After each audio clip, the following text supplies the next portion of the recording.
Na semana passada, iniciamos falando a respeito de obediência e preguei a mensagem intitulada O Evangelho da Obediência.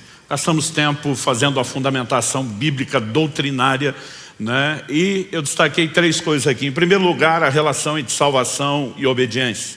Depois nós vimos a obediência na vida cristã, depois de passarmos pela porta ao longo de todo o caminho. Em terceiro e último lugar, terminamos falando a respeito de como a graça se revela uma força capacitadora para que nós possamos andar em obediência. A ideia foi cobrir muito mais, né, uma visão panorâmica, abrangente do quão importante, significativo, central é o papel da obediência na vida cristã. Nós trabalhamos a obediência não como algo periférico, nem tampouco opcional, mas como cerne do propósito da obra redentora, restituir ao homem esse lugar, né, de poder viver a obediência que Deus espera de nós. Hoje eu quero continuar o assunto, mas eu quero tentar mexer um pouquinho mais naquilo que a gente classificaria de um terreno prático. Então eu quero que você abra a sua Bíblia, por gentileza, comigo, no Evangelho de Lucas, no capítulo 6, e nós vamos ler do verso 46 ao 49. Esse vai ser o nosso ponto de partida. Lucas capítulo 6, de 46 até o 49. Por que vocês me chamam Senhor, Senhor, e não fazem o que eu mando? Eu vou mostrar a vocês a quem é semelhante todo aquele que vem a mim, ouve as minhas palavras e as pratica. Esse é semelhante a um homem que, ao construir uma casa, cavou, abriu profunda vala e lançou o alicerce sobre a rocha. Quando veio enchente, as águas bateram contra aquela casa e não a puderam abalar, por ter sido bem construída. Mas o que ouve e não pratica é semelhante a um homem que construiu uma casa sobre a terra, sem alicerces. E quando as águas bateram contra ela, logo desabou. E aconteceu que foi grande a ruína daquela casa.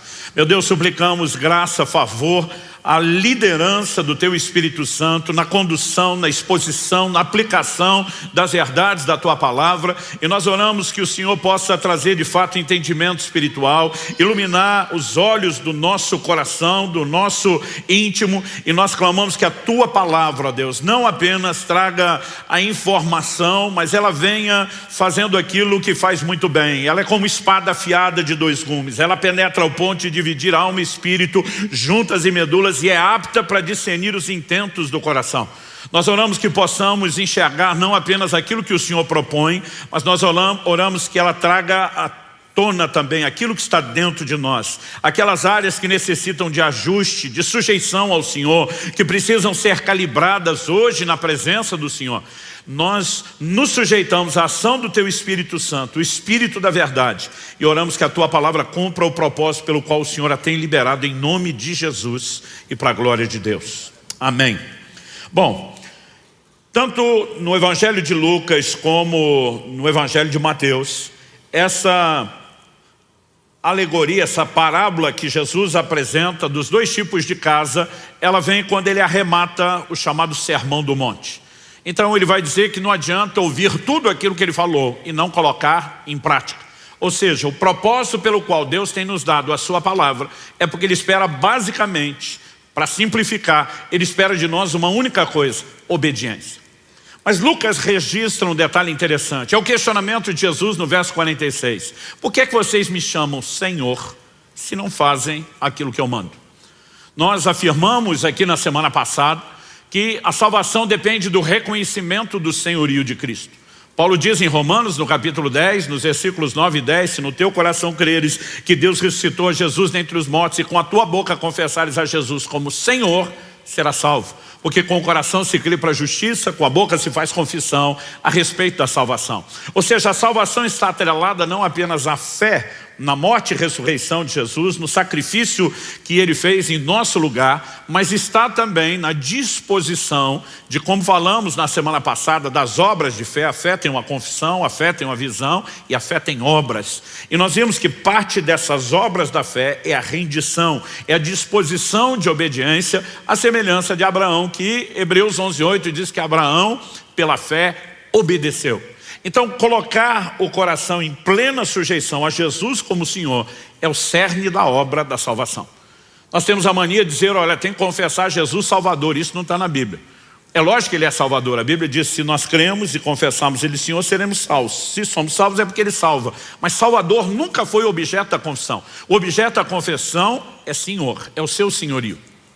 E se a salvação depende da sujeição ao senhorio, e a essência do senhorio é obediência, e é isso que Jesus está dizendo, por que me chamam Senhor se não vão fazer o que eu mando? Né? Então, obviamente, nós mostramos desde a semana passada como os assuntos de obediência, salvação e a vida cristã estão atrelados, é impossível separá-los. Mas nessa parábola proposta por Jesus, Ele fala de um construtor sábio, sensato, que não apenas constrói sobre o alicerce. Eu gosto dessa declaração de Lucas que diz que ele abre uma profunda vala. Ele lança alicerces sobre a rocha e de forma inteligente ele edifica uma casa que dura. Então Jesus diz, quando vem a enchente, ela não pode derrubar. Mas a Bíblia fala de um outro construtor que não se preocupa com o fundamento, com o alicerce e constrói sobre a terra. E quando as águas vêm, e acredite, as águas da adversidade virão sobre todos. Mas o que determina se o que você está construindo vai durar é a forma como você constrói. E nós precisamos entender que uma vida cristã que não é fundamentada na obediência, ela tem prazo de validade e essa casa em algum momento vai cair. Então Jesus está dizendo, não se iluda. Ou você me leva a sério, obedecendo o que eu estou propondo, ou você está enganando a você mesmo, e é só uma questão de tempo, a casa vai cair. O chamado que nós recebemos à obediência é um chamado a uma obediência plena, completa. E o título da minha mensagem hoje é Obediência Total. E quero usar essa expressão, obediência total, porque muitas vezes nós relativizamos a obediência. E essa é uma forma como acabamos nos enganando. Porque obedecemos numa área, acreditamos que desobedecer na outra se compensa, porque muitas vezes temos uma aparência de obediência, achamos que está tudo bem. E eu quero te mostrar algumas verdades bíblicas. A primeira delas é que obediência aparente é desobediência. A segunda coisa é que obediência parcial é desobediência, não pode ser vista como obediência. Mas em terceiro e último lugar, nós vamos mexer com aqueles que já cresceram um pouquinho e assumiram o compromisso, que é um outro perigo. É quando deixamos a desobediência, entendemos a obediência, mas podemos migrar para uma coisa perigosa que eu vou chamar de o orgulho da obediência, que é algo, como veremos, contraditório em si mesmo. Em primeiro lugar, vamos falar da obediência aparente. No Evangelho de Mateus, no capítulo 21, o Senhor Jesus nos apresenta uma parábola acerca de 2 filhos. Dos versos 28 a 32, nós lemos o seguinte: o que vocês acham? Um homem tinha 2 filhos. Chegando seu primeiro, disse, filho, vá hoje trabalhar na vinha. Ele respondeu, não quero ir. Mas depois, arrependido foi. Dirigindo-se ao outro filho, o pai disse a mesma coisa. Ele respondeu, sim, senhor, mas não foi. Qual dos 2 fez a vontade do pai? Eles responderam, o primeiro. Quando Jesus propõe a parábola, ele está falando de algo que todo mundo entendia. Os filhos cresciam trabalhando, servindo, não apenas em tarefas domésticas. O sustento era tirado da terra, Tão logo tinham força, disposição, em níveis diferentes, já estavam envolvidos nessas responsabilidades. Então Jesus está falando de algo que todo mundo sabe. Agora o pai fala para um filho, vá trabalhar. E ele enfrenta o pai, a atitude inicial de rebeldia. Não quero, não vou. Mas depois o coração arrepende e ele vai. Então aparentemente o primeiro é o rebelde. O segundo não, aparentemente é obediente. Sim, senhor. Mas o segundo não foi. E aí Jesus diz, quem fez a vontade? A turma responde, o primeiro. E aí Jesus diz, pois é, obediência não é a resposta inicial, não é a encenação do seu comportamento, é o que no final das contas você fará com a ordem que foi dada. Mas por que é que Jesus está dando essa ilustração? Então ele continua e diz assim, então Jesus disse, em verdade lhes digo que os publicanos e as prostitutas estão entrando no reino de Deus primeiro que vocês. Porque João veio até vocês no caminho da justiça e vocês não acreditaram nele. No entanto, os publicanos e as prostitutas acreditaram. Vocês, porém, mesmo vendo isso, não se arrependeram depois para acreditar nele. Então Jesus basicamente está dizendo o seguinte, da mesma forma, vocês olham para os publicanos e as prostitutas, eram os piores rótulos de pecadores e mesmo de um comportamento reprovável diante da sociedade da época. Ele diz, eles vão entrar primeiro do que vocês no reino. Por quê? Eles são aqueles quando a mensagem de Deus chega, eles dizem, não quero. Não quero obedecer, não quero submeter, quero fazer minha vontade, quero pecar, quero aproveitar, não quero. Mas em algum momento, quando existe arrependimento e sujeição, eles acabam fazendo o que Deus esperava. Embora o comportamento inicial fosse de rebeldia, a obediência encontrou lugar e espaço na vida deles. Vocês não. Os religiosos estão o tempo todo diante da palavra dizendo sim, Senhor, mas não faz aquilo que está sendo mandado. Então vocês não têm aparência de rebeldia, vocês têm aparência de obediência, mas a vida de vocês não expressa obediência. No final das contas, vocês jogam o jogo de encenar obediência, mas encenam uma obediência que não é praticada. E acredito que esse é o problema de todo aquele que é ouvinte da palavra. Porque Jesus está falando daquele que ouve as suas palavras e decide praticar ou não. Nós não estamos falando de um nível de rebeldia, aquela pessoa que diz para Deus, não quero nem te ouvir. Está falando de alguém que chega ao ponto de ter uma certa aparência de piedade e dizer, vamos lá ouvir o que Deus tem. Só que não faz nada a respeito disso. Aliás, em Tiago, no capítulo 1, no verso 22, a Bíblia classifica esse tipo de gente como alguém que engana-se a si mesmo. Primeiro, ele não engana a Deus, que Deus está vendo todas as coisas. Ele pode até enganar algumas pessoas, mas a Bíblia mostra que no final das contas ele está se enganando. Tiago capítulo 1, vou ler de 22 a 25, diz assim, sejam praticantes da palavra e não somente ouvintes, enganando a vocês mesmos. Porque se alguém ouvinte da palavra e não é praticante, assemelha-se àquele que contempla o seu rosto natural no espelho, pois contempla a si mesmo, se retira e logo esquece como era a sua aparência. Mas aquele que atenta bem para a lei perfeita, a lei da liberdade, eu amo essa expressão, né? Eu de vez em quando tenho que lidar com os crentes que quando você está cobrando obediência, posicionamento, compromisso, você diz, seu evangelho é pesado. Eu normalmente digo, pesado para você que não quer compromisso. Porque não é o que 1 João 5,3 diz. A Bíblia diz que os seus mandamentos não são pesados. Aliás, nós falamos semana passada de uma capacitação para a obediência. Essa lei é chamada de lei da liberdade. Porque liberdade não é aquilo que você quer para fazer o que gostaria e quebrar sua cara. Liberdade é entrar no lugar em Deus, onde você preserva o relacionamento com Ele, onde você vive as bênçãos que são resultantes da obediência empoderada por Ele e ainda assim não apenas vive a alegria circunstancial do resultado, mas a essência do cumprimento do propósito. A lei não foi dada da parte de Deus para nos prender, foi dada para preservar aquilo que o diabo deseja roubar de nós através da desobediência. Que isso fique claro, mas vamos voltar aqui.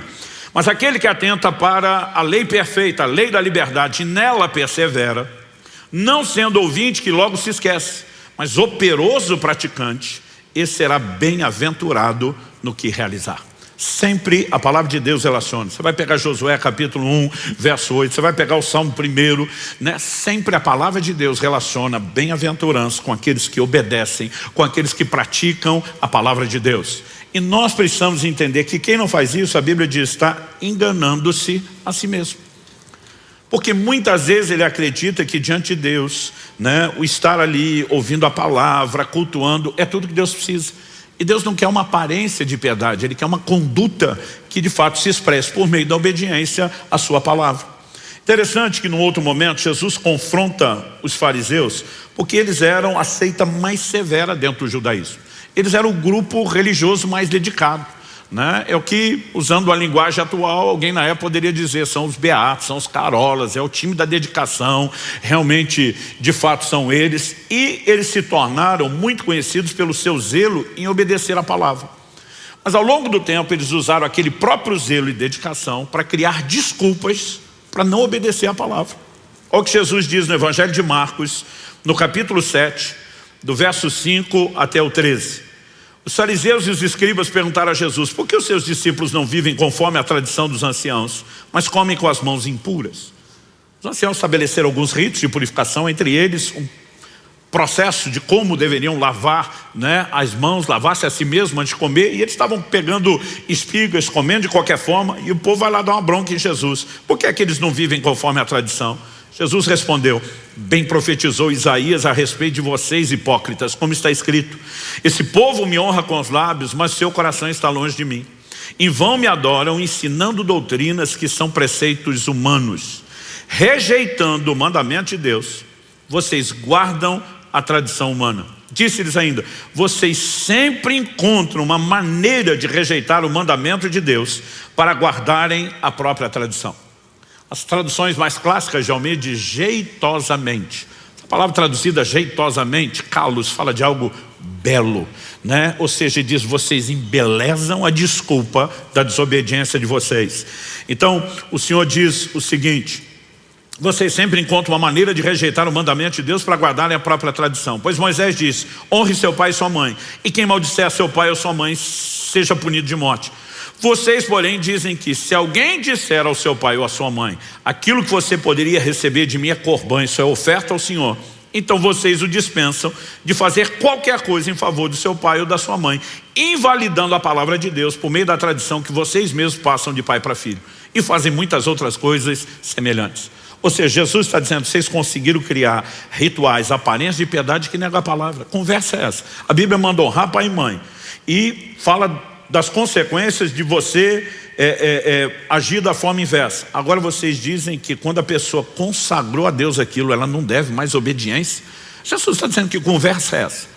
Eu imagino que fosse numa linguagem de hoje mais aberta, escancarada, o Senhor Jesus perguntando, que palhaçada é essa?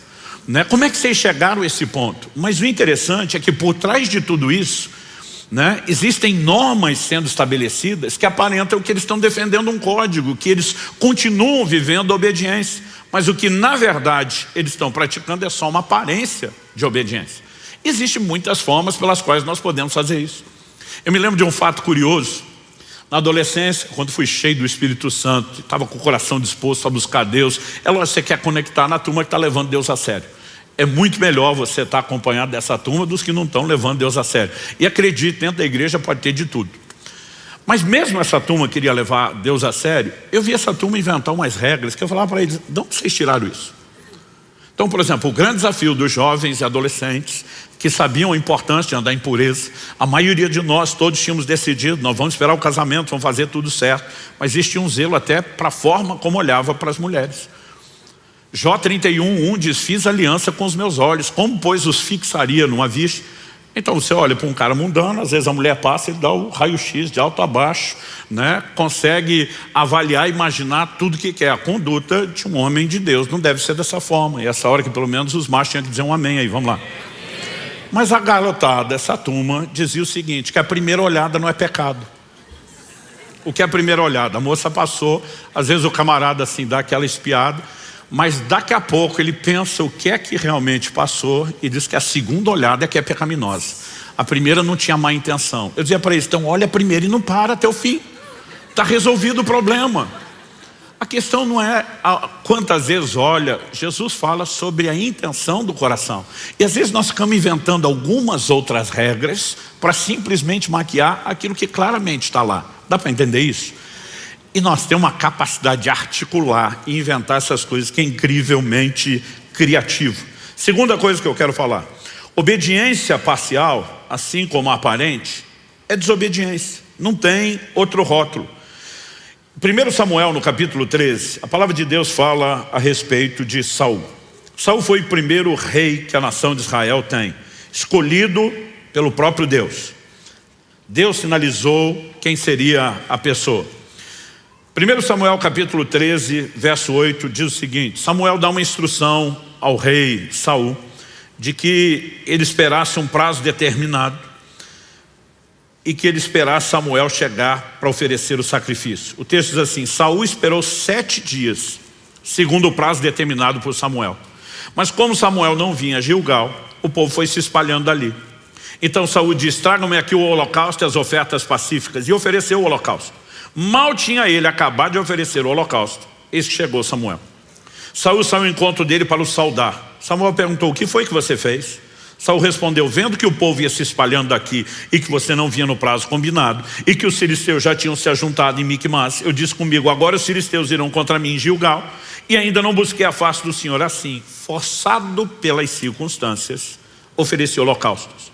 Então Samuel disse a Saul, verso 13, você cometeu uma loucura, não guardando o mandamento que o Senhor seu Deus lhe ordenou, pois o Senhor teria confirmado para sempre o seu reino sobre Israel. Mas agora o seu reinado não subsistirá. O Senhor buscou para si um homem segundo o seu coração e já lhe ordenou que seja príncipe sobre o seu povo, porque você não guardou o que o Senhor lhe ordenou. Honestamente, às vezes eu li essas coisas e eu pensava, poxa, Deus jogou duro com Saul. O cara deu um deslize e já foi limado, já foi jogado para fora. E interessante que Samuel diz, Deus já achou um outro segundo o seu coração. Só quando o outro segundo o seu coração é colocado, ele fez algumas coisas piores do que o primeiro. Eu dizia para Deus, por que o segundo não foi limado fora? Porque muitas vezes nós achamos que Deus está avaliando um momento, um comportamento. Mas não foi isso que Deus explicou para Samuel na hora de escolher os filhos de Jessé. Deus diz, o homem olha a aparência, Deus vê o coração. E o coração é aquilo que determina como será o nosso comportamento. Deus não estava avaliando uma ação de Saul. Na verdade, nós percebemos que a Bíblia vai mostrando várias ações de alguém que oferece a Deus obediência parcial. Me espera 7 dias, não faça nada até que eu chegue para o sacrifício. Bom, deu 7 dias, esperei.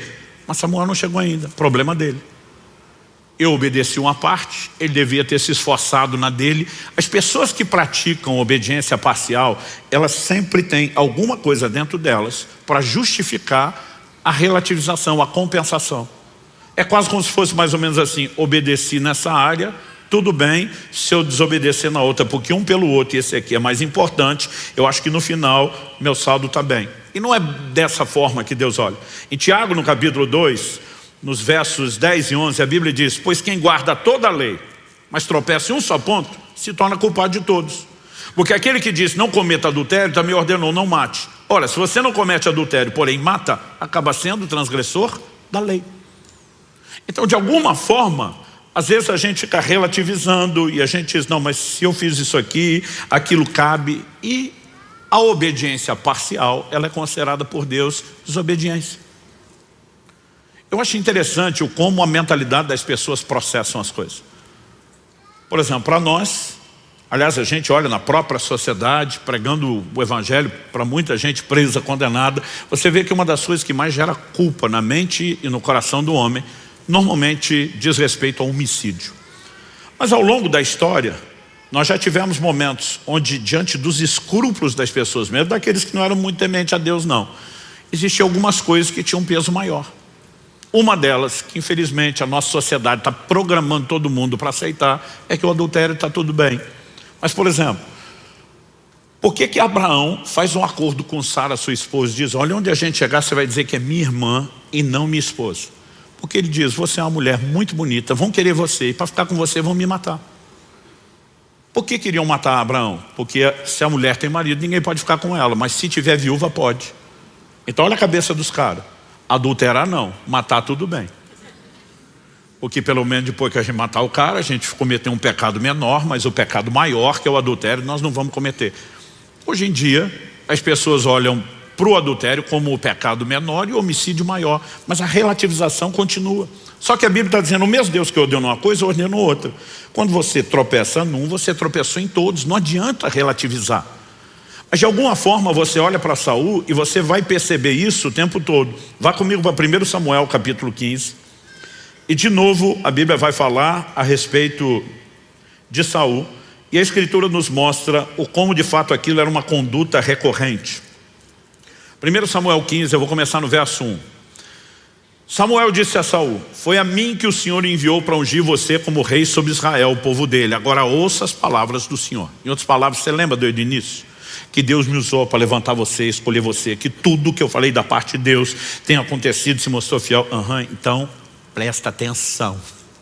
Ele diz o seguinte, verso 2.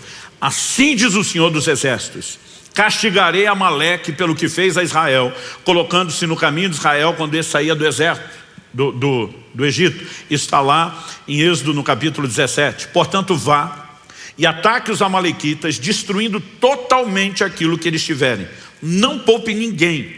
Mate homens, mulheres, meninos e crianças de peito, bois, ovelhas, camelos e jumentos. Aqui nós chegamos a uma medida extrema de juízo, o que normalmente não acontece de imediato. Se você lembrar de Gênesis 15, Deus diz para Abraão, olha, a sua descendência vai ser peregrina em terra alheia durante 400 anos. Eles serão reduzidos à escravidão. Antes que eu os tire, Deus não usa o nome Egito, mas está falando de lá. Antes que eu os tire e os traga de volta a Canaã, que eu te prometi. Por que Deus está dizendo que precisaria tanto tempo deles fora antes de trazê-los? O Senhor diz assim, porque a medida da ira dos cananeus não encheu. Eles são rebeldes, são desobedientes, eu vou julgá-los. Mas Deus está dizendo, a minha longanimidade não esgotou. Então eu ainda vou dar mais 400 anos de misericórdia para que se arrependam. Como eu, Deus presciente, sei que não vão arrepender. No final disso, o juízo vem e vem com tudo. A mesma coisa com os amalequitas. Eles não foram julgados imediatamente pelo que fizeram. Aliás, Tiago escreve e diz que a misericórdia triunfa do juízo. Antes de oferecer juízo, Deus sempre oferece misericórdia. O problema é que as pessoas confundem a longanimidade, a paciência de Deus, com impunidade. Então o cara olha, não viu muita consequência e pensa, deu nada não. E não se arrepende, endurece o coração. E há um momento onde Deus simplesmente diz, basta. Você vai ver isso no Apocalipse, ele falando com a mulher que ele denomina de Jezabel. Dei-lhe tempo para que se arrependesse, mas ela não quer se arrepender. Ou seja, toda oportunidade, arrependimento, conserto e volta à obediência, não houve juízo. E quando chega a esse momento extremo, Deus diz, agora vocês vão exterminá-los. Em outras palavras, era literalmente acabar com a sua raça. Uma palavra dura, porém determinada por Deus. O verso 4 de Saul convocou o povo. A partir do verso 7 nós lemos, então Saul derrotou os amalequitas desde Avilá até chegar a Sur, que está diante do Egito. Tomou vivo Agag, rei dos amalequitas, porém destruiu todo o povo ao fio da espada. Mas Saul e o povo pouparam Agag, o melhor das ovelhas e dos bois, os animais gordos, os cordeiros e tudo mais que era bom. A isso não quiseram destruir totalmente, porém toda coisa sem valor e desprezível destruíram. Então a palavra do Senhor, verso 10, veio a Samuel dizendo, lamento haver constituído Saul como rei, porque deixou de me seguir e não executou as minhas palavras. Então Samuel ficou triste e clamou ao Senhor durante toda a noite. Samuel madrugou para encontrar Saul pela manhã, mas anunciaram a Samuel, Saul já chegou ao Carmelo. Eis que levantou para si um monumento, depois dando a volta passou, desceu a Gilgal. Samuel encontrou Saul e este lhe disse, que você seja bendito do Senhor. Executei as palavras do Senhor. Cara de pau.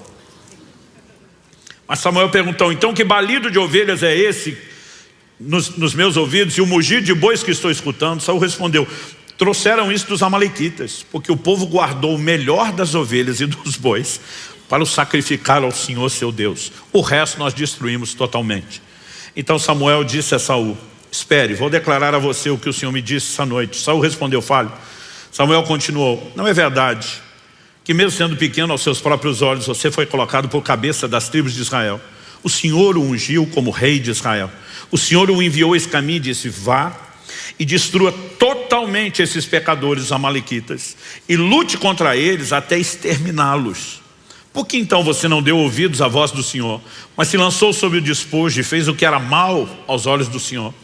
Então Saul disse a Samuel, pelo contrário, dei ouvidos à voz do Senhor e segui o caminho pelo qual o Senhor me enviou. Eu trouxe Agag, o rei de Amaleque, e destruí totalmente os amalequitas. Mas o povo pegou o despojo das ovelhas, dos bois, o melhor do que estava destinado à destruição, para oferecer ao Senhor, seu Deus, em Gilgal.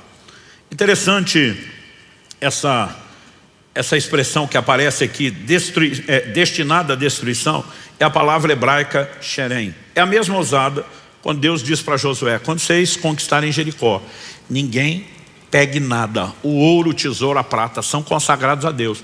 O resto, Xerém. A palavra Xerém significa consagrado à destruição. Então muitas vezes é traduzido como condenado. É uma expressão difícil, mas é uma consagração que se faz a Deus, porém a destruição. E Deus tinha determinado que os amalequitas eram o quê? Xerém. Não tinha que pegar despojo. Não era para desfilar com Acabe vivo, para tentar mostrar. Era uma parte da cultura, humilhar o rei que foi conquistado. Então Saul precisava daquilo, mas ele desobedece a Deus em todos esses detalhes. Mas o pior é que o cara de pau fica dizendo, não, eu fiz o que Deus pediu. E essa aparente desobediência é só porque aqui nós temos motivos para honrar a Deus. Mas o que é honrar? Era pegar um animal bom e sacrificar e matar. Se matasse antes, não era a mesma coisa? Mas de alguma forma não era esse o interesse. Olha o que diz o verso 22. Porém Samuel disse, e aqui precisa chamar minha sua atenção, será que o Senhor tem mais prazer em holocaustos e sacrifícios do que no obedecer a sua palavra? Eis que obedecer é melhor do que o sacrificar, e ouvir melhor do que a gordura de carneiros. Nós lemos esse texto semana passada. Porque a rebelião é como o pecado da feitiçaria, e a obstinação é como a idolatria e o culto a ídolos do lar. Por você ter rejeitado a palavra do Senhor, também ele o rejeitou como rei. Os israelitas entendiam o forte zelo revelado de Deus contra toda idolatria e contra toda feitiçaria. Ele está dizendo, a rebelião é igualzinho. Da mesma forma que o feiticeiro se expõe à ação demoníaca, o rebelde e o desobediente também. Aliás, nós precisamos entender isso, que a nossa força ou autoridade contra o reino das trevas está atrelada à nossa disposição de obediência e sujeição a Deus. Tiago capítulo 4, você vai ler lá a declaração: sujeitai-vos, portanto, a Deus e resistir o diabo e ele fugirá de vós. Tem crente tentando praticar só o resistir o diabo, sem praticar o sujeitai-vos a Deus. Agora, você só pode exercer autoridade quando está submisso à autoridade. Aquele centurião romano que vem pedir que Jesus cure o seu servo, ele diz assim: eu sou um homem sujeito à autoridade e tenho homens debaixo da minha autoridade. Ou seja, falando na cadeia de comando do exército, ele está dizendo o seguinte: se eu sou major, tem coronel, né, tem generais, tem patentes acima de mim, eu sou sujeito a eles. Mas eu também tenho gente debaixo de mim.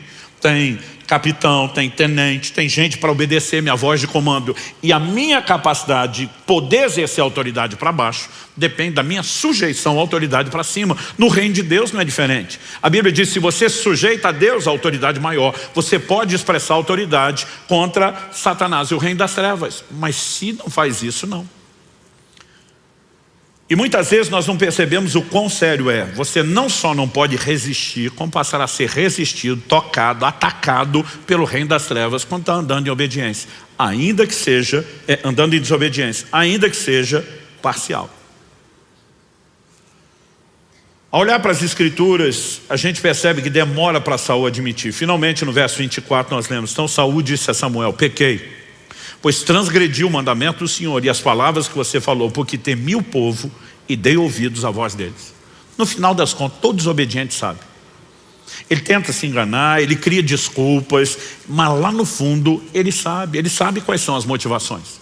Então queria honrar a Deus coisa nenhuma. Ele está preocupado com a popularidade. Agora, quem está mais preocupado com a sua popularidade, né, em ser aceito, com a sua reputação diante dos homens do que diante de Deus, não vai se dar bem com Deus. O apóstolo Paulo disse: se eu quisesse agradar homens, não seria servo de Cristo. Então uma escolha que eu e você precisamos fazer. Quando a mulher de Potifar está dando em cima de José, a Bíblia não diz que José a rejeitou porque ela não era o tipo dele. Ele diz: como cometeria eu tamanha maldade contra Deus? Aliás, quando você pensa um cara de posição como Potifar, posição social, riqueza e tudo, numa época em que casamento não acontecia por uma história meramente romântica, ele certamente tinha aquela dona do lado dele. Mas José está dizendo: eu não vou fazer algo contra Deus. Eu estou mais preocupado em me dar bem com Deus do que com a senhora ou com qualquer pessoa aqui na terra. Sabe, algo precisa ser resolvido no nosso coração. Obediência é fruto de um entendimento. Nós estamos debaixo do senhorio de Cristo. Ele nos governa e ponto final. Isso não pode ser relativizado. Mas toda tentativa de uma obediência, né, parcial. Interessante que nesse momento, quando Saul peca e Samuel o confronta, ele diz: fica aqui comigo, me honra diante do povo. Ele está preocupado em manter a reputação. Ele não está nem aí que ele vai perder o reino que Deus anunciou. Você não vê ele chorar, se humilhar. É a grande diferença de Davi. Ah, pastor, mas Davi também pecou e desobedeceu. É verdade, mas quando pecou, você vê no Salmo 51 ele dizer: contra ti, e contra ti somente eu pequei. Por que Davi abandona Jerusalém na revolta de Absalão? Ele dá um perdido no reino. Ele está agindo como quem diz: eu até mereço perder isso tudo, fui eu que quebrei o princípio, né? Mas de alguma forma o que você vê é que a preocupação de Davi era mais com a reputação diante de Deus do que diante dos homens. Mical, filha de Saul, que é de outra escola, critica ele quando ele está dançando diante do Senhor e diz: você não se portou como rei diante das pessoas. Davi está dizendo: eu estou lá preocupado com o que as pessoas acham, eu estou preocupado com o que ele pensa de mim. Então essa forma de pensar e lidar vai nos levar a decidir como é que nós vamos andar diante de Deus. E obediência parcial é desobediência, não tem outro nome. Ela é algo interesseiro, ela é algo egoísta. Então eu seleciono o que eu acho que me convém, eu adapto, né, aquilo que está de acordo com a minha vontade. Gente, Deus dá um comando para Elias quando Elias desiste do ministério. Deus diz: ok, eu quero que você unja 3 pessoas. Isso está lá em 1 Reis 19:15. Você vai ungir Eliseu, filho de Safate, profeta em seu lugar. Você vai ungir Azael, rei da Síria. E você vai ungir Jeú, rei de Israel. O que o Elias fez? Foi lá e ungiu só Eliseu. Nunca ungiu os outros que Deus mandou. Porque basicamente ele está dizendo, o que eu quero é cair fora. O Senhor já falou, quem é o substituto, eu unjo ele que resolve o problema. E quem teve que ungir os dois reis foi Eliseu. Azael, a menção de Azael sendo ungido rei por Eliseu está em 2 Reis 8, de 7 a 13. E a menção de Jeú sendo ungido rei sobre Israel por Eliseu está em 2 Reis 9, de 1 a 3. De alguma forma Elias diz, eu quero garantir ao meu lado. Toda obediência parcial, ela não reflete submissão e Deus trata de uma forma diferente. Então não adianta eu e você relativizarmos isso. Quem está entendendo? Amém. Mas, para aqueles de nós que começamos a crescer e amadurecer, e a obediência é um processo, é algo que se aprende. O livro de Hebreus nos diz lá no capítulo 5, e eu acho muito importante que a gente entenda isso. Hebreus capítulo 5. Nos fala a respeito de Jesus, nos versos 7 a 9, assim, ele, Jesus, nos dias da sua carne, tendo oferecido com forte clamor e lágrimas, orações e súplicas a quem o podia livrar da morte, foi ouvido por causa da sua reverência. Embora fosse filho, aprendeu a obediência pelas coisas que sofreu. Repita comigo, aprendeu a obediência. Não, com mais ânimo e vontade, vamos lá, aprendeu a obediência. O texto diz, aprendeu a obediência pelas coisas que sofreu e tendo sido aperfeiçoado, tornou-se o autor da salvação eterna para todos os que lhe obedecem. Aquele que aprendeu a obediência salva os que lhe obedecem. Essa frase aprendeu a obediência, ela deu nó na minha cabeça muitas vezes. E peraí, a Bíblia diz que Jesus nunca pecou. Pecado é desobediência. 1 João, capítulo 3, verso 4, diz que o pecado é a transgressão da lei, ou seja, a desobediência. Ele nunca pecou, ele sempre foi obediente. Como é que está dizendo que aprendeu a obediência? Nós precisamos entender que a obediência, ela poderia ser classificada em níveis distintos de maturidade. Aqui o texto não está dizendo que ele não sabia nada, ele está dizendo que ele está enfrentando uma situação que vai gerar conflito de vontades. Coração de Jesus no Getsemane. Se possível, passe de mim esse cálice. No entanto, eu não estou aqui para defender a minha vontade, seja feita a sua, não a minha. Há um conflito de vontade acontecendo para esse nível que ele não chegou antes. Paulo em Filipenses 2 vai falar de Jesus assim, foi obediente até a morte e morte de cruz. Ele vai falar do mais alto nível da obediência, a plena rendição. Eu me anulo por completo, eu morro, eu me entrego, eu não vou defender a minha vontade. Então, à medida que nós seguimos na vida cristã, nós vamos sendo trabalhados por Deus, amadurecendo e vamos aprendendo estágios de obediência. Aprendemos verdades, como aqui ensinamos semana passada, a obediência não depende de esforço humano, ela depende de uma decisão humana, mas de uma cooperação com a capacitação divina. E à medida que vamos compreendendo não só o que tem que ser obedecido, mas a seriedade disso, os recursos de Deus, é lógico que a obediência ela se torna cada vez mais presente na nossa vida. As quedas vão tendo intervalos maiores, os tropeços vão sendo menos frequentes, porque o processo de transformação e santificação é progressivo. Mas mesmo para aqueles de nós que crescemos, a ponto de dizer, olha, dá para dizer que aqui tem obediência. Nós corremos um perigo, que é agora sair de um extremo, de um lado da vala para o outro. E é o que eu vou chamar de o orgulho da obediência. Em Atos no capítulo 10, eu quero ler dos versos 9 a 16, a Bíblia diz assim, no dia seguinte, enquanto eles viajavam e já estavam perto da cidade de Jope, Pedro subiu ao terraço por volta do meio-dia a fim de orar. Estando com fome, quis comer. Mas enquanto lhe preparavam a comida, sobreveio-lhe um êxtase. Viu o céu aberto e um objeto como se fosse um grande lençol que descia do céu e era baixado à terra pelas 4 pontas, contendo todo tipo de quadrúpedes, répteis da terra e aves do céu. E ouviu-se uma voz que se dirigia a ele, levante-se Pedro, mate e coma. Mas Pedro respondeu, de modo nenhum, Senhor, porque nunca comi nada que fosse impuro ou imundo. Pela segunda vez a voz lhe falou, não considere impuro aquilo que Deus purificou. Isso aconteceu 3 vezes. E em seguida, aquele objeto foi levado de volta para o céu. O apóstolo Pedro está chegando em Jope, está com fome, a turma resolve preparar, a comida, o almoço, mas a Bíblia diz que ele sobe ao terraço. Por volta do meio-dia, o sol comendo solto, mas ele diz, vamos orar, vamos buscar Deus. Quando ele está no momento de oração, ele tem um êxtase. Alguns acreditam que isso é um arrebatamento de sentidos, Ele simplesmente desliga do natural e ele entra numa percepção do mundo espiritual. Um lençol vem sendo baixado do céu, segurado pelas 4 pontas, e quando o lençol é baixado, que ele percebe que ali tem todo tipo de animais, todos. Aliás, a Bíblia é bem detalhada nisso, quando diz, contendo todo tipo de quadrúpedes, répteis da terra, aves do céu. E ele ouve uma voz, bem sugestiva, para quem foi orar enquanto está com fome e estão preparando o almoço. Levanta, mata e come. Pedro está em oração, ele sabe que é experiência espiritual, ele sabe que aquilo desce do céu e ele sabe que é Deus falando. Porque ele responde, de modo nenhum, Senhor. Deus está dando um comando, levanta, mata e come. De jeito nenhum, Senhor. Nem o Senhor vai me fazer desobedecer. Por quê? Pedro, como judeu, cresceu entendendo determinações, como lá do livro de Levítico, tem um capítulo inteiro falando, enorme por sinal, falando a respeito dos animais que eram puros e os impuros. Nós falamos semana passada sobre mudança de lei. Nós temos texto no Novo Testamento dizendo que Jesus declarou puros todos os alimentos. Essa distinção não haveria mais. Mas o propósito aqui da visão não era detalhar o que é que está acontecendo. E Pedro, antes não podia, agora pode. É o próprio Deus dizendo, come, de jeito nenhum, Senhor. Eu tenho um histórico de obediência e não é o Senhor que vai manchar o meu currículo. Ele está tão orgulhoso da obediência que a vida inteira lhe prestou, que agora ele está cego para continuar obedecendo. Dá para perceber? E sabe, eu costumo dizer que esse tipo de comportamento, ele acaba se tornando profundamente perigoso. Jesus falou a respeito disso em Lucas, no capítulo 18, de 9 a 14. Normalmente, a gente olha para os fariseus como se fosse só um bando de hipócritas. Eles não começaram como hipócritas.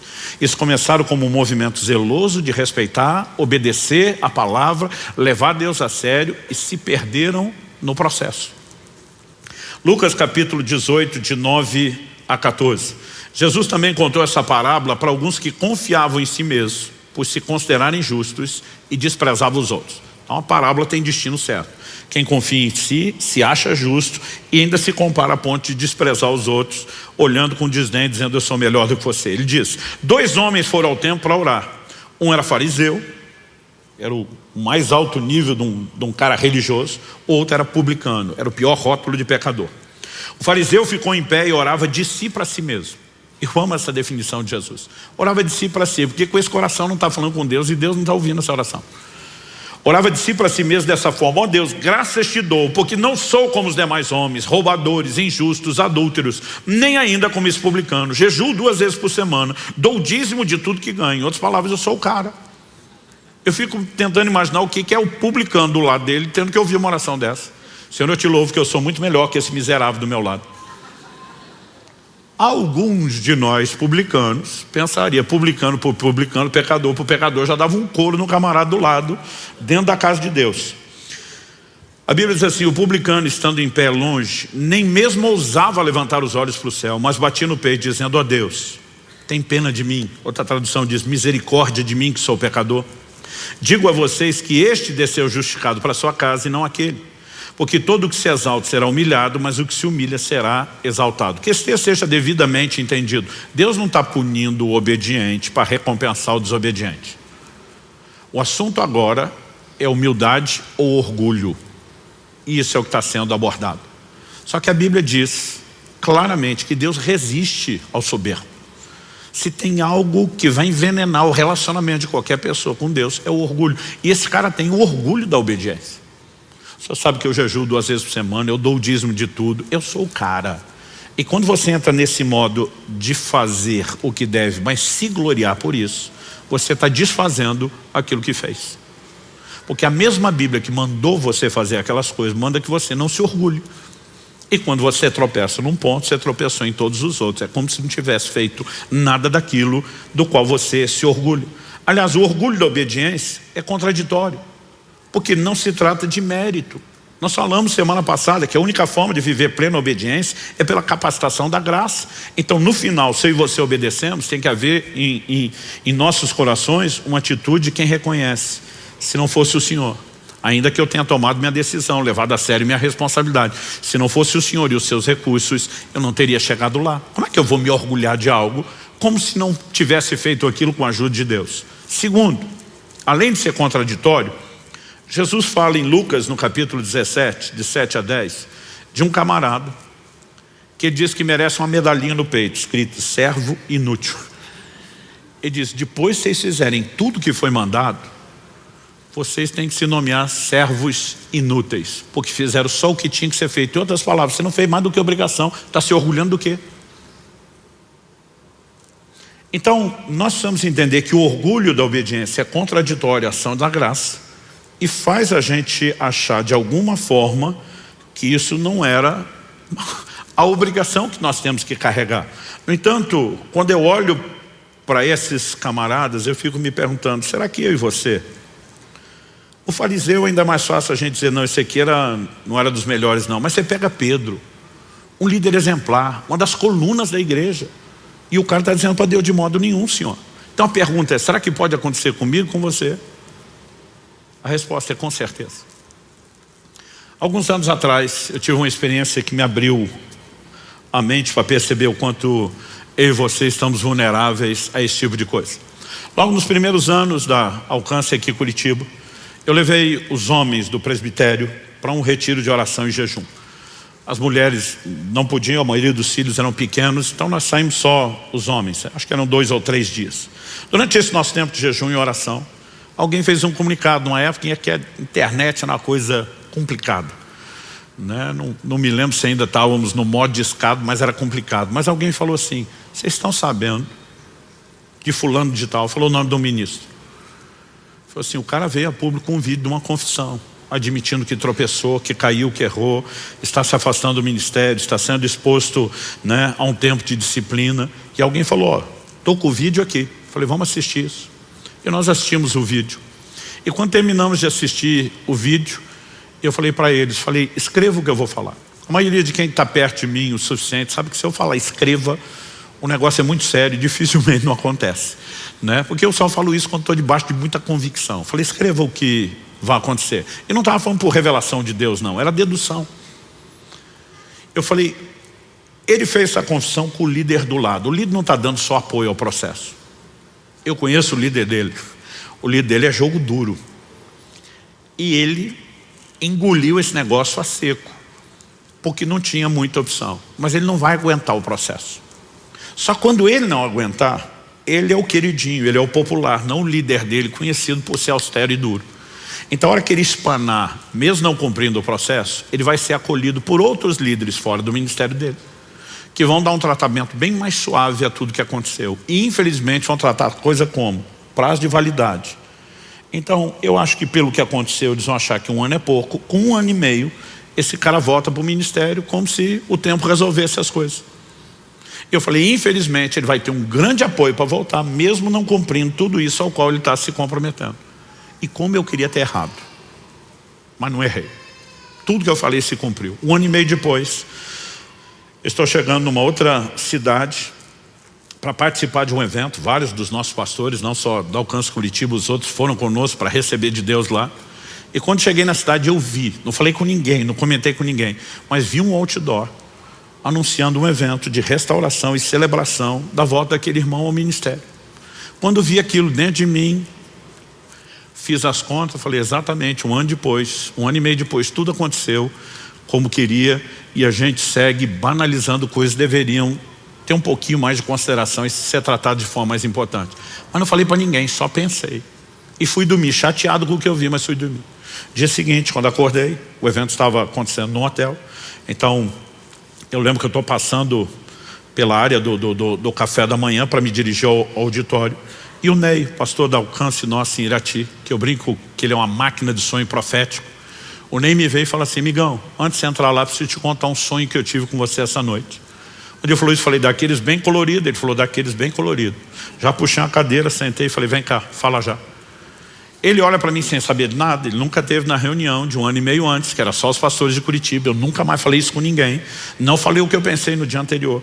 Mas ele olha para mim e diz, tive um sonho com você e fulano. E fala o nome do ministro. Quando ele falou o nome do cara, eu pensei, Deus ouviu.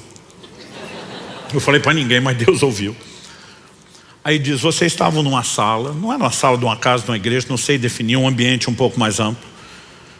E você estava tentando expulsar um demônio dele. Eu interrompi e falei, mas ele não estava endemoniado. Ele falou, todo mundo sabia que não, mas você tratava ele como se tivesse.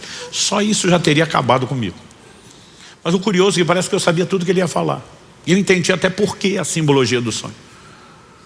Aí ele falou, você está lá tentando expulsar o demônio e entra uma outra pessoa na sala. Quando essa pessoa entra, ele falou, ele não se identificou como tal.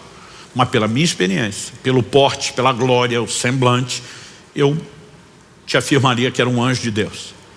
E quando ele entra, ele estende a mão na direção de vocês dois. A hora que ele estendeu a mão, como a gente vai quando vai orar para alguém, parece que vocês dois levaram um coice de um cavalo, foram jogados 2, 3 metros. Aí interrompi ele e falei, essa é a hora que o fulano some do sonho e fica só eu. Ele, como é que você sabe? Eu falei, não só fica só eu levanto do chão do jeito que eu caí, e a roupa está desarrumada, está suja, talvez até rasgada. Ele, como é que você sabe? Roupas da Bíblia falam da condição de alguém diante de Deus. Roupa suja, rasgada, meu amigo, é pecado, não tem outra coisa. E nessa hora eu pensei, o canhão virou para o meu lado. Ele disse que aquela pessoa que entrou na sala vira e comenta com ele, apontando para mim, e diz assim, ele é um homem de grande integridade. Mas quando faz da integridade dele um escudo de justiça própria, ele é tão pecador quanto qualquer outro. E eu não sabia onde enfiar a cara de vergonha. A única coisa que eu pensava, dizia, tomara que isso fique só entre eu e Deus. O Espírito Santo falou, de jeito nenhum. Isso aí você vai contar quando pregar sobre o assunto. Eu falei, minha vergonha tem que ser pública? Tem que ser pública. Eu pensei, tomara que eu não tenha que contar para o ministro.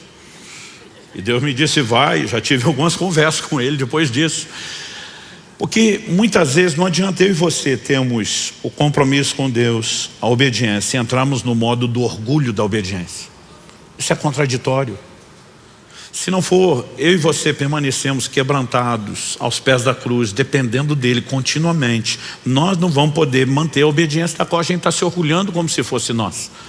Ela é uma decisão da nossa parte, é nossa responsabilidade, mas que não pode ser executada sem a ajuda de Deus. E de alguma forma aquela lição para mim foi muito clara, começou a abrir meus olhos para perceber na Bíblia, ou como muitas vezes nós podemos entrar nesse lugar que acaba por si, nos cegando e anulando tudo aquilo que nós estamos construindo. Então a obediência é inquestionavelmente importante, ela é o cerne do propósito de Deus para o homem. Nós vimos isso na perspectiva doutrinária, mas agora falando de conduta, que você possamos entender que a aparência de obediência não é obediência, é desobediência, que obediência parcial é desobediência, mas que mesmo que a gente leve Deus a sério, não existe no final das contas motivo de orgulho se eu e você entendemos o lugar correto, que é onde devemos permanecer em plena dependência do Senhor. Aliás, eu e você precisamos entender que a obediência expressa, além de respeito, amor ao Senhor. Jesus diz, aquele que tem os meus mandamentos e os guarda, esse é o que me ama.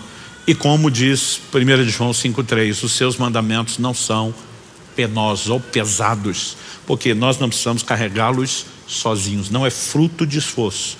Precisamos nos sujeitar à graça capacitadora. Mas o chamado não pode ser relativizado. Fomos chamados à obediência, e obediência total. E precisamos de tempos em tempos lembrar do nosso Senhor dizendo, por que é que vocês vão me chamar Senhor, se não fizerem aquilo que eu mando? Feche seus olhos, coloque-se em pé, para parecer que está acabando.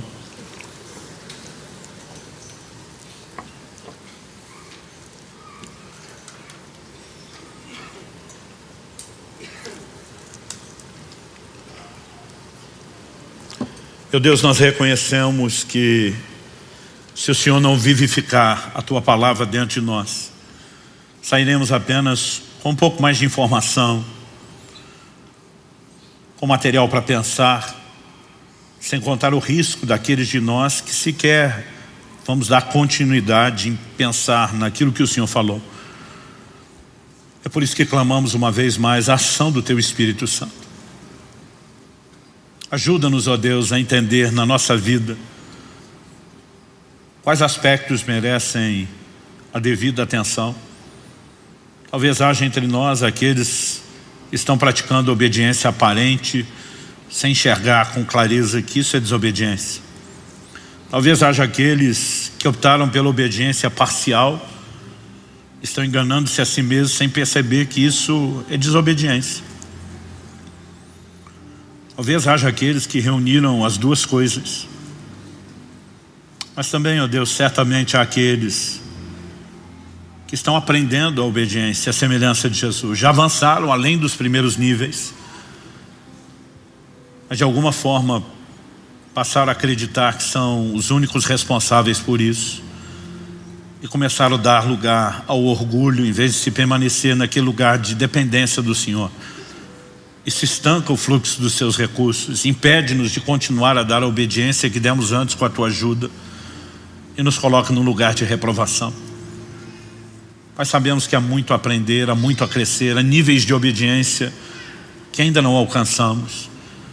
Diferente de Jesus, que chegou até o último nível, nós não chegamos lá. E nós suplicamos graça do alto, ajuda e favor, não só aqui e agora. Nós oramos que aquilo que o Senhor começou não termine no final dessa reunião. E não falamos apenas de lembrar o que foi dito, nós oramos pela capacidade de seguir, se sujeitando ao Senhor, se expondo à ação do Senhor e da sua graça. Não nos deixe sair daqui apenas com informação ou com um discurso. Que a tua palavra, ela realmente entre fundo em cada um de nós, que ela possa discernir os intentos do coração, expor aquilo que precisa ser ajustado na nossa vida, porque nós queremos seguir correspondendo com o Senhor. Não apenas contando com os recursos da graça, da ação do teu Espírito, mas exaltando o senhorio de Jesus por meio de plena rendição. Eu quero abençoar meus irmãos e irmãs. E eu oro que a mão do Senhor esteja sobre eles. Oramos que a compreensão das tuas palavras traga luz, clareza para aquilo que devemos fazer no dia a dia, debaixo da tua aplicação personalizada. E desde já te agradecemos por tudo aquilo que o Senhor fará. Nós oramos em nome de Jesus. Se você crê e concorde, diga amém. Se você recebe essa palavra, diga eu recebo em nome de Jesus.